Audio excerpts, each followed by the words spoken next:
Hello everyone, আসসালামু আলাইকুম। Welcome back to my channel.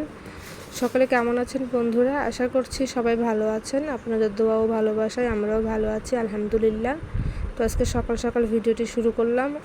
সকালের এবং দুপুরের জন্য একবারে রান্না করতেছি আজকে। তো আজকে বানাবো কাঁকরোলের ভর্তা, আর হলো যে টমেটো দিয়ে, আলু দিয়ে, পাঁচফোড়ন দিয়ে, রুই মাছ দিয়ে, একটু ঘাটিও বলা যায় বা পাতলা করে ঝোলও বলা যায়। তো সেটাই রান্না করব। তো তার জন্য আমি আগে আলুগুলো ভালোভাবে ধুয়ে কেটে তারপর সিদ্ধ করতেছি লবণ দিয়ে। আর এরপরে এই আলু সিদ্ধ দিয়ে তারপরে আমি চলে গেছিলাম ঘর বাড়ি, যে বাসি যে ঘর বাড়ি ঝাড়ঝাঁটা দিতে হয়, তো বাড়িঘর ঝাড়ঝাঁটা দিয়ে পরিষ্কার করে আসলাম।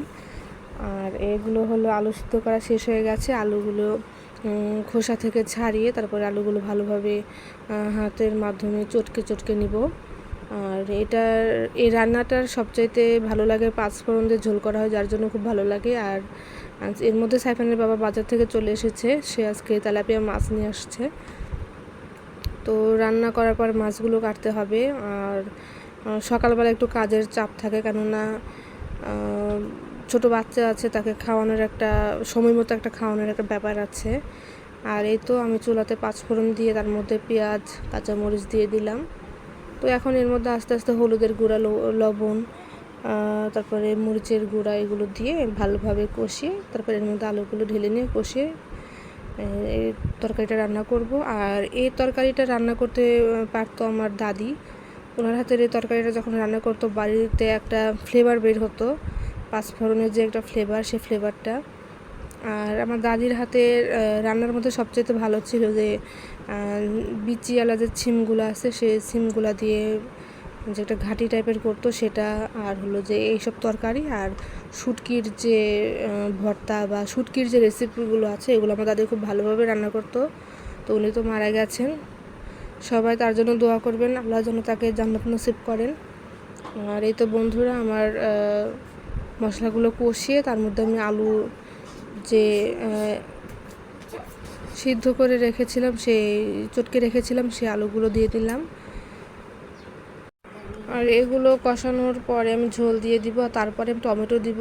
আর আমার টমেটোটা আজকে আগে দেওয়ার দরকার ছিল, আমি বুঝতে পারি না, যেহেতু এগুলো টমেটোগুলো শক্ত শক্ত। আর এই মাছগুলো আমি আসলে ভাবছিলাম যে মাছগুলো মরা মাছ, তো দেখতেছি যে একটু পরপর ঝাঁকুনি দিয়ে উঠতেছে, কেমন যেন শব্দ হচ্ছে। আমি ভাবছি মরা মাছ, তো হঠাৎ করে আচমকা ভয় খেয়ে গেছিলাম।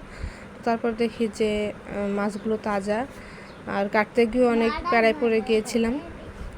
আমি তো বাসায় কখন তেলাপিয়া মাছ, তাজা মাছ কাটি নাই। যদি তাজা মাছ দেখতাম তো মাই কাটতো, ম্যাক্সিমাম সময় মাই মাছ কাটা বাছা রান্নাবান্না করতো। তো কিন্তু এখানে তো নিজের সংসার নিজেকেই করতে হবে, ভয় পেলেও তো চলবে না। আর টমেটোগুলো আজকে আমি পরে দিয়ে অনেকটা ভুলই করে ফেলেছি, কারণ এগুলো টমেটোগুলো একটু শক্ত শক্ত টাইপের ছিল, যে সিজনের যে টমেটো সেরকম না। তো সিজনের টমেটোগুলো তো এত বেশি আগে দিলে পরে গলে যায়, সেজন্য পরে দিতে হয়। তো সেই ভেবে আমি এই টমেটোগুলো পরে দিয়েছিলাম। আর এর মধ্যে মাছগুলো আমি ভেঙে দিয়েছিলাম। এই রান্নার মানে স্বাদই আনে মাছগুলো ভেঙে দিলে পরে। আর রান্নার ফ্লেভারটা বলেন আর স্বাদ বলেন, দুটোই যাই হোক ভালো লাগে মাছটা ভেঙে দিলে। আর সাইফানের মাছ 2টা পিস দিয়েছিলাম গোটা গোটা, যেহেতু ছোটো বাচ্চা খাবে। তো বন্ধুরা, আজকের ভিডিওটি কেমন লাগলো অবশ্যই কমেন্ট করে জানাবেন।